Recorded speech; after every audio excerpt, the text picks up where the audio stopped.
Praise the Lord. Praise the Lord. Praise the Lord. இயேசுவில் பிரியமானவர்களே, இந்த உலகத்தில் இருக்கக்கூடிய எல்லா மதங்களும் சமயங்களும் போதிக்கக்கூடிய ஒன்று அல்லது எல்லா சமயங்களுடைய ஆணிவேர் ஒரு அடித்தளம் எதுவாக இருக்கும் என்றால் அன்பு. அது கிறிஸ்துவ மதமாக இருந்தாலும் சரி, புத்த மதமாக இருந்தாலும் சரி, அல்லது இந்து மதமாக இருந்தாலும் இஸ்லாமிய மதமாக இருந்தாலும் எல்லா மதங்களும் போதிக்கக்கூடிய ஒன்று அன்பு. அதே போல இந்த உலகத்தில் இருக்கக்கூடிய எல்லா மனிதர்களும், அது எந்த மதத்தை சார்ந்தவர்களாக இருந்தாலும் சரி அல்லது மதமே சாராமல் இருந்தாலும் சரி, எல்லா மக்களும் எதிர்பார்க்கக்கூடிய ஒன்று, ஏங்கி தவிக்கக்கூடிய ஒன்று அன்பு. இன்றைய வழிபாடு அன்பை பற்றி நமக்கு சொல்லுகிறது, அன்பை பற்றி தியானிக்க நம்மை அழைக்கிறது. இந்த அன்பை பற்றி நாம் நிறைய தடவை பல்வேறு விதங்களிலே நாம் பேசியிருக்கிறோம். பல்வேறு சூழல்களிலே நாம் அன்பை பற்றி கேட்டிருக்கிறோம். எந்த தியானத்துக்கு சென்றாலும் அல்லது எந்த வழிபாட்டுக்கு சென்றாலும் அன்பை பற்றி நாம் பேசுவோம். இன்றைக்கு மீண்டும் திரு அவை அன்பை பற்றி சிந்திக்க நம்மை அழைக்கிறது. காலையில் கூட நான் கேட்டேன், அன்பு அப்படின்னு சொன்ன உடனே எது அன்பு அப்படின்னு கேட்டால் நமக்கு உடனே என்ன தோணும்? அன்பனா என்னது? இல்லை, உங்களை தான் கேட்டிருக்கேன். அன்பனா என்னது? அன்பனா அன்பு தான். காலையில் சொன்னாங்க அன்பனா என்னது? லவ். அது தெரியாதா எனக்கு? அன்பனா லவ்னு தெரியாதா? லவ்னா என்னது? அன்பு. இல்லை, நான் அது கேட்கல. அன்பனா என்னது? அன்பு என்றால் எப்படி நாம் அதை புரிந்து கொள்வது என்று சொல்லலாம். சொல்லுங்க சார். ஒருவர் மற்றோடு அன்பு காட்டுவதா? ஏங்க, அன்பனை என்னன்னு கேட்டால் ஒருவர் மற்றோடு அன்பு காட்டுதுன்னு சொல்கிறீங்க. காலையில் சொன்னதை விட இது ரொம்ப மோசமாகுது.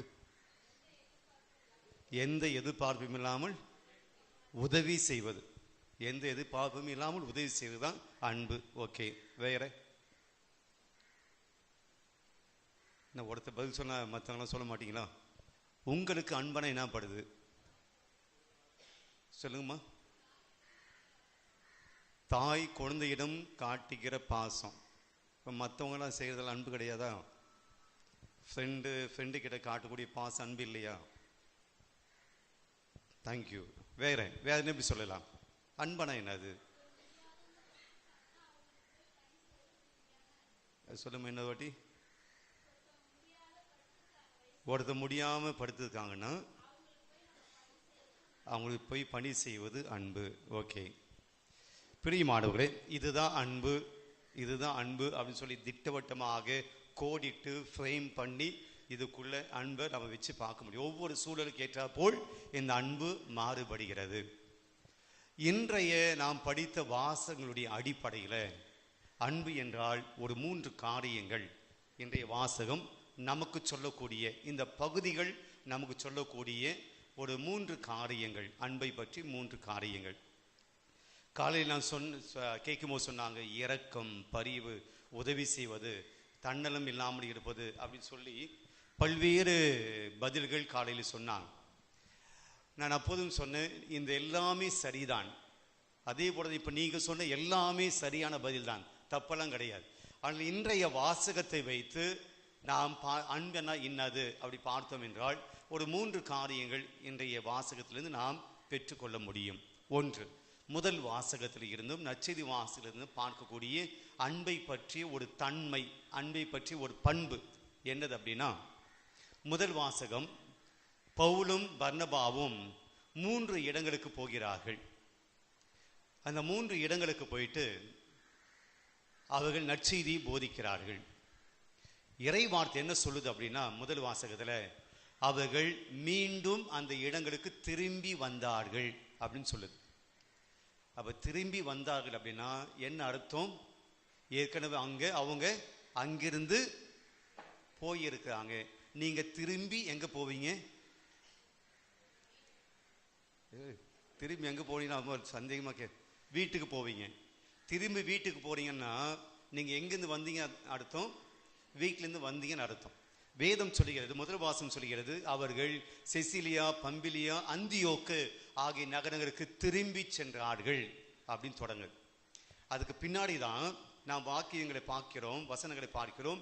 அவர்கள் கடவுளுடைய நற்செய்தியை போதித்து அவர்களை நம்பிக்கை ஊட்டினார்கள், நம்பிக்கையை கொடுத்தாங்க அப்படின்னு நாம் வாசிக்கிறோம். என்ன நடந்தது அப்படின்னா, பவுலும் பர்னபாவும் இந்த நகரங்களில் கடவுளுடைய வார்த்தையை முதல்ல போதிச்சாங்க. அனைவரும் அவர்கள் திருமுழுக்கு பெற்றார்கள். யூத மதத்திலிருந்து மற்ற மதங்களில் இருந்து அவங்க கிறிஸ்துவ மதத்துக்கு வந்தாங்க, திருமுழுக்கு பெற்றார்கள். இப்ப நற்செய்தியெல்லாம் ஏற்றுக்கொண்ட பின்னாடி பவுலடியா, பர்னபா அந்த இடத்தை விட்டு வேறு இடங்களுக்கு சென்று போதித்தார்கள். இப்போ இந்த அந்தியோக்கியா, இந்த செசிலியா, இந்த போன்ற நகரங்களில எங்க அவங்க போதிச்சு ஆண்டுடைய வார்த்தையை கேட்டு, இப்போ அங்க துன்பங்கள், முதல் கிறிஸ்தவர்களுக்கு துன்பங்கள் வந்த உடனே அவங்களுடைய நம்பிக்கையிலிருந்து கொஞ்சம் கொஞ்சமாக கீழே இறங்கினாங்க. அவங்க நம்பிக்கை விட்டுட்டாங்க. என்ன துன்பங்கள், இன்னல்கள், இக்கட்டுக்கள். கிறிஸ்தவங்கன்னா துன்பம், கிறிஸ்தவங்களுக்கு என்ன அவங்க சாவு, கிறிஸ்தவர்கள் என்றால் அடி, கிறிஸ்தவர்கள் என்றால் துன்புறுத்துதல். அப்ப என்ன ஆச்சுன்னா, இந்த நகரங்களில் கிறிஸ்தவ மக்கள் தங்களுடைய நம்பிக்கையை கொஞ்சம் கொஞ்சமாக விட்டுட்டு வந்த சூழல்ல மீண்டும் பவுலும் பர்னபாவும் எங்க வராங்க? அந்தியோக்கியா வருகிறார்கள். வந்துட்டு அவங்களுக்கு நம்பிக்கையை ஊட்டுகிறார்கள். இது அப்படி இருக்கட்டும், நற்செய்திக்கு வருவோம். நற்செய்தியில ஆண்டவர் இயேசு பாடுபடுவதற்கு முன்பாக யோவான் நற்செய்தி 13ஆம் அதிகாரத்தில் வாசித்திருக்கிறோம். 10ஆம் அதிகாரம் போன வாரம் வாசித்தோம். யாருக்கு ஞாபகம் இருக்கா? போன வாரம் நம்ம என்ன வாசித்தோம் அப்படின்னு சொல்லி ஒரு விழா கொண்டாடணும். அட போங்க ஃபாதர், அதெல்லாம் ஞாபகப்படுத்தாதீங்க ஃபாதர். போன வாரம் விழா கொண்டாடுறது கூட ஞாபகம் இல்லையா? நல்ல ஆயினுடைய விழா கொண்டாடினோம். ஆக 10ஆம் அதிகாரம், யோவான் நற்செய்தி 10ஆம் அதிகாரம் நல்ல ஆயினுடைய பகுதி. 11ஆம் அதிகாரத்திலே ஆண்டவர் இயேசு லாசரை உயிர்ப்பிக்கிற அந்த நிகழ்வு. 12ஆம் அதிகாரத்திலே மார்த்தாள் மரியாளுடைய வீட்டுக்கு ஆண்டவர் இயேசு போகக்கூடிய நிகழ்வு. 13ஆவது அதிகாரத்தில் இருந்து 16ஆம் அதிகாரம் வரையிலும் ஆண்டவர் இயேசு தன்னுடைய சீடர்களோடு ஆபோசன சமயத்தில் இருந்து அவர்களுக்கு கொடுக்கக்கூடிய அறிவுரை.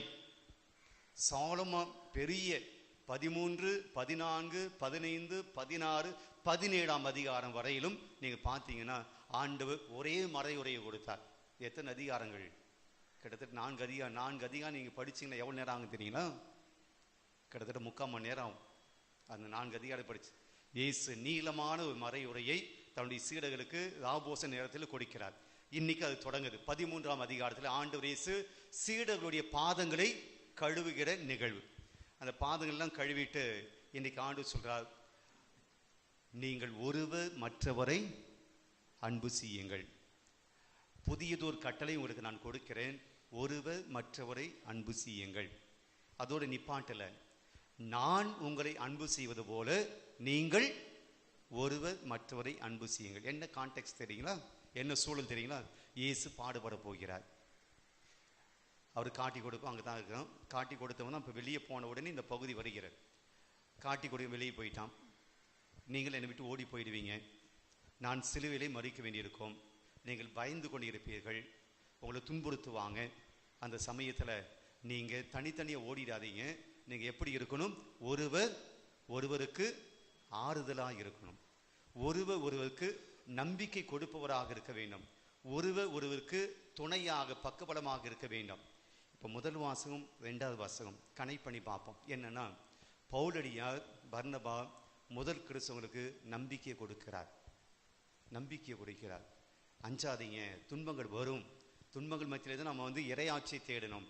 இங்கே சீடர்கள் தான் இறந்த பின்பு அல்லது காட்டி கொடுக்கப்பட்ட பின்பு இவர்கள் கலக்கம் அடைவார்கள். எனவே முன்னாடியே சொல்றாரு, நீங்க ஒருத்தர் அன்பு செய்யுங்க, ஒன்னா இருங்க என்ற நம்பிக்கை கொடுக்கிறார். ஆக முதல் செய்தி, அன்பின் தன்மை என்னன்னா, அன்பு என்ன செய்யணும் அப்படின்னா அடுத்தவருக்கு நம்பிக்கையை கொடுக்கும். அன்பு இருக்கிற இடத்துல வாழ முடியும் என்கின்ற நம்பிக்கை ஏற்படும். எந்த இடத்துல அன்பு இருக்கிறதோ அந்த இடத்துல நம்பிக்கை கொடுப்பது, நம்பிக்கையில வளருவது. நான் இறை நம்பிக்கை பற்றி பேசலை, கடவுளுடைய நம்பிக்கை பற்றி பேசலை, அதுவும் இருக்கும். ஆனால் நம்முடைய அன்றாட வாழ்க்கையில வாழ முடியுமா, வாழ முடியாதா, செய்ய முடியாதா, இந்த கஷ்டம் வந்திருக்கு, இந்த பிரச்சனை வந்திருக்கு, அது தீர்க்க முடியாதா, என் பிள்ளைகள் எப்படி படிக்க வைப்பது, இந்த கஷ்ட மத்தியில் எப்படி வாழ்வது என்று நம்பிக்கை குறைந்து போன சமயத்தில் எங்கே அன்பு இருக்கிறதோ அந்த அன்பு அவருக்கு ஒரு நம்பிக்கை கொடுக்கும். வாழ முடியும், தைரியமாயிரு, கலங்காத, நான் உங்க கூட இருக்கிறேன், நான் உன்னோடு இருக்கிறேன் என்று அன்பு நம்பிக்கையை கொடுப்பதாக இருக்கும், அவர்களை வாழ வைப்பதாக இருக்கும். இன்னைக்கு நம்முடைய குடும்பத்தில் இது ரொம்ப ரொம்ப அவசியம். உங்க குடும்பத்தில் அன்பு இருக்கு அப்படின்னா அங்க நம்பிக்கையில குறைந்து போக மாட்டீங்க, நம்பிக்கை இழந்து போக மாட்டீங்க. கணவன் தன்னுடைய பிசினஸ், தன்னுடைய வேலை, தன்னுடைய பணி வாழ்க்கையில ஏதோ ஒரு கஷ்டத்தை, துன்பத்தை, வேதனையை அல்லது தோல்வியை, ஏமாற்றத்தை, அவமானத்தை அவர் அடைகிறார் என்றால், குடும்பத்தில் இருக்கவர்களுடைய அன்பு உண்மையாக இருந்தது என்றால், தன் கணவனை, தன்னுடைய தகப்பனை, தன்னுடைய உடன் பிறந்தவனை உண்மையாக அன்பு செய்யக்கூடிய குடும்பமாக இருந்தது என்றால் என்ன சொல்லுவாங்க? டேய், உன்னால் முடியும், உன்னால் சாதிக்க முடியும், தளர்ந்து போக, நாங்கள் உங்க கூட இருக்கிறோம், நீ தண்ணி ஆளு கிடையாது, நான் உங்க கூட இருக்கிறோம். அன்பு நம்பிக்கையை கொடுக்கும். பெரியமாள், நம்முடைய குடும்பத்தில் இன்னைக்கு நம்பிக்கை இல்லை அப்படின்னா, நம்பிக்கை இல்லாமல் அவநம்பிக்கையோடு முடியுமா முடியாதா என்ற அவநம்பிக்கையோடு வாழ்கிறோம் என்றால் என்ன அர்த்தம்? அங்கே அன்பு குறைந்து போயிருக்கிறது. அடுத்தவனுடைய நலனில் அக்கறை காட்டக்கூடிய அந்த நிலை, அந்த பண்பு குறைந்து போயிருக்கிறது.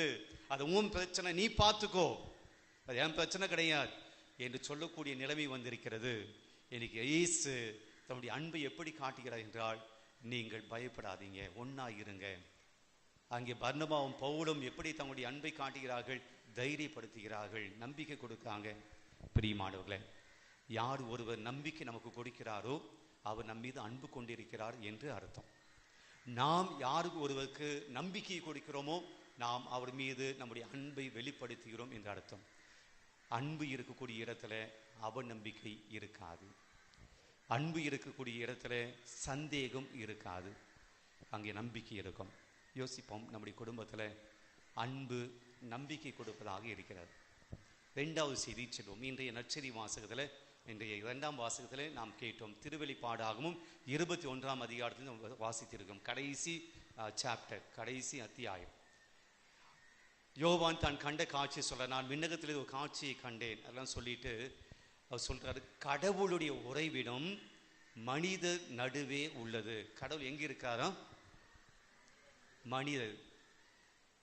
நம்மளும் கடவுள் மோட்சத்தில் இருக்கிறார், விண்ணகத்தில் இருக்கிறார் அப்படின்னு நினைச்சுதான் அவரை பார்த்து வேண்டிக் கொண்டிருக்கோம். அவர் மோட்சத்தில் இருக்கிறார், உண்மைதான், விண்ணுலகில் இருக்கிறார், உண்மைதான். ஆனால் வேதம் சொல்கிறது கடவுள் நம்முடைய மத்தியிலே இருக்கிறார். என்ன கான்டெக்ஸ்ட் தெரியுங்களா? அதுவும் முதல் கிறிஸ்துவனுடைய வாழ்க்கை.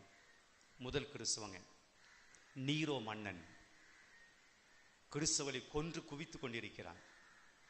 அவனுக்கு பின்னாடி வந்த ரோமை மன்னர்கள் எல்லா கிறிஸ்தவர்களையும் துன்புறுத்தி கொண்டிருக்கிறார்கள்.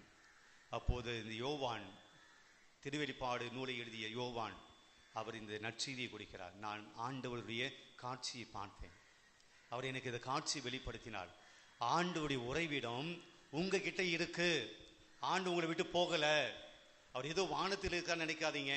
இப்போ உங்களுக்கு துன்பம் வருது, வேத கலாபனைகள் வருகின்றன, கிறிஸ்துவன் சொல்லி உங்களை நீரோ மன்னன் சாகடித்து கொண்டிருக்கிறான், அதனால கடவுள் எங்களை கைவிட்டுட்டாரு, கடவுள் எங்களை விட்டுட்டு போயிட்டாரு, நாங்கள் துன்புறுகிறோம், கிறிஸ்துவ ஆனதுனால நாங்கள் கஷ்டப்படுகிறோம் என்று நீங்க நினைக்காதீங்க. கடவுள் உங்களை விட்டு வெளியே போகல, கடவுள் உங்களை விட்டு தூர போகல, கடவுள் உங்களை அனாதையா விட்டுடல. கடவுள் எங்க இருக்காராம்? கடவுள் மனித நடுவே இருக்கிறார், உங்க மத்தியிலே இருக்கிறார். கடவுள் கடவுளுடைய உறைவிடம் மனித நடுவே உள்ளது. படிங்க அந்த வசனம், 21ஆம் அதிகாரம் 5-6 வசனங்கள். மைக்கு.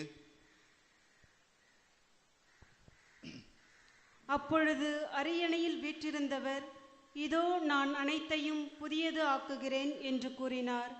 மேலும் இவ்வாக்குகள் நம்பத்தக்கவை. முன்னாடி அழுகை இருக்காது. அவர்களுடைய கண்ணீர் அனைத்தையும் அவர் முன்னாடி. பின்பு விண்ணகத்திலிருந்து எழுந்த பெரும் குரல் ஒன்றை கேட்டேன். அது, இதோ கடவுளின் உறைவிடம் மனிதர் நடுவே உள்ளது. அவர் அவர்கள் நடுவே குடியிருப்பார். அவர்கள் நடுவே குடியிருப்பார். கடவுள் நம்முடைய நடுவே குடியிருப்பார். அவர்கள் அவருக்கு மக்களாய் இருப்பார்கள். கடவுள் தாமே அவர்களோடு இருப்பார்.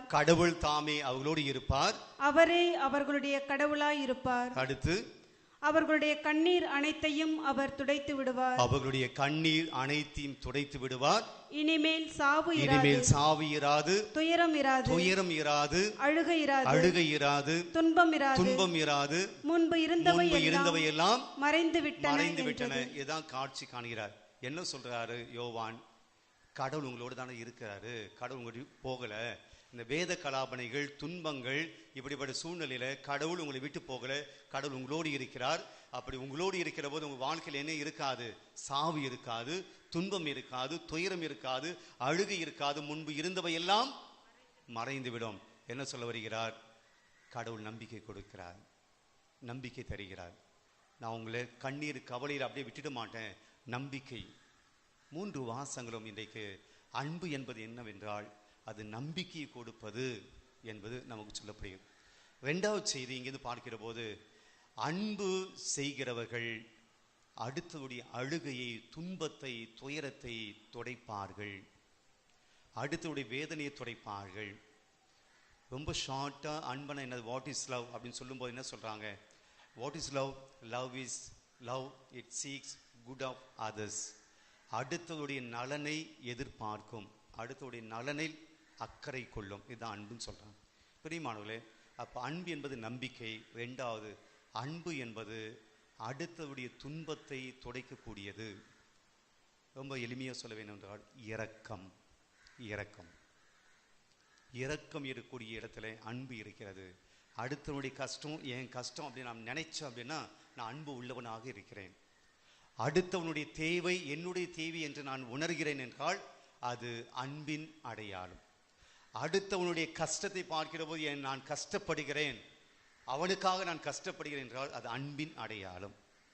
அடுத்தவனுடைய துன்பம் எனக்கு எந்த விதமான ஒரு உணர்வோ, எந்த விதமான ஒரு தாக்கமோ, எந்த ஒரு ஃபீலோ எனக்கு கொடுக்கல என்றால் நாம் கொஞ்சம் அன்பில் பின்தங்கி இருக்கிறேன்.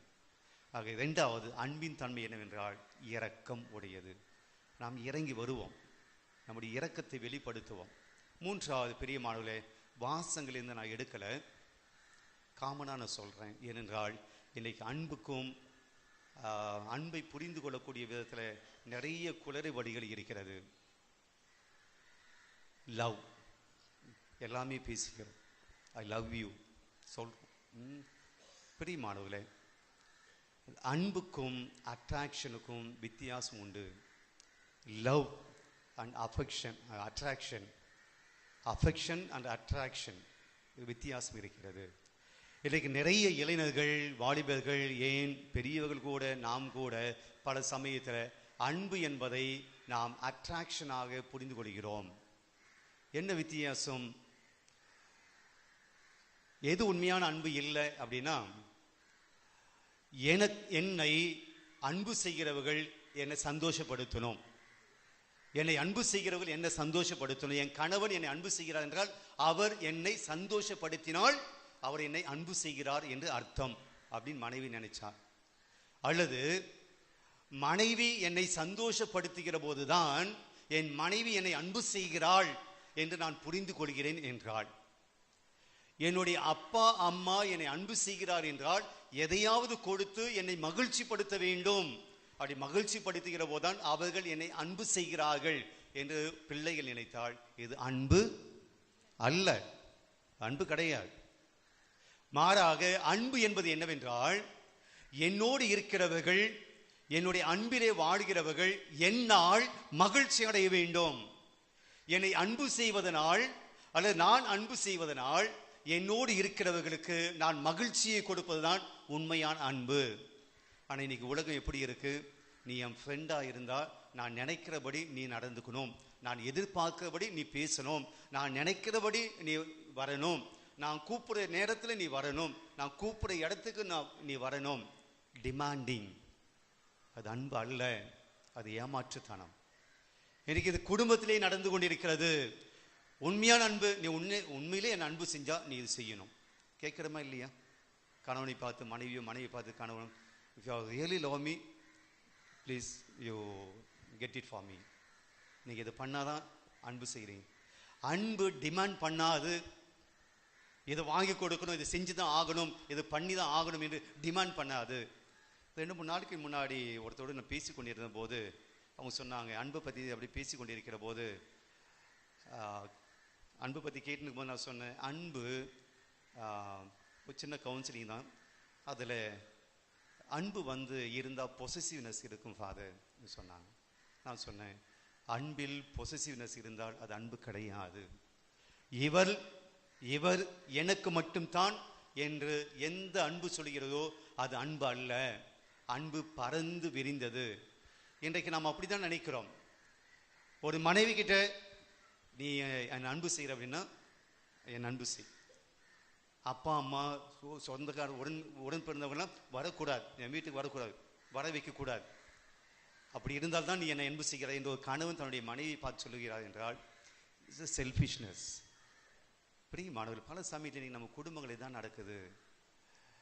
நீ என் அன்பு செய்கிறன்னா நீ என்னை மகிழ்ச்சிப்படுத்து, நீ என்னை அன்பு செய்கிறன்னா என்னை சந்தோஷப்படுத்து, நீ என்னை அன்பு செய்கிறாய் என்றால் எனக்கு உண்டானதை வாங்கி கொடு.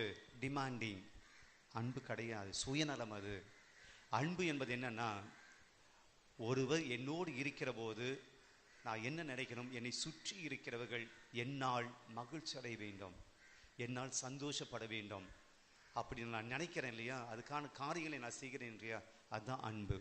இப்போ யோசிச்சு பாருங்க, உங்களோடு இருக்கிறவர்கள் நீங்கள் இருக்கிற இடத்துல உன்னால் மற்றவர்கள் மகிழ்ச்சியாக இருக்கிறார்களா, அல்லது அடுத்தவர்களிடமிருந்து நீங்கள் மகிழ்ச்சி எதிர்பார்க்கிறவர்களாக இருக்கிறீர்களா? இது ப்ராக்டிக்கலாக நம்ம யோசிக்க வேண்டும். பல சமயத்தில் we expect that someone how to love. ஒருவர் என்னை அன்பு செய்ய வேண்டும், அவர் எனக்கு வாங்கி கொடுக்க வேண்டும் என்று நாம் எதிர்பார்ப்பவர்களாக இருக்கிறோம். அது வல்ல அன்பு. 3 காரியங்கள் மனதில் வைத்துக் கொள்வோம். அன்பு இருக்கிற இடத்துல நம்பிக்கையை கொடுப்போம், அன்பு இருக்கிற இடத்துல துன்பங்களை துடைப்போம். அன்பு என்பது எதிர்பார்ப்பதல்ல, அன்பு என்பது கொடுப்பது.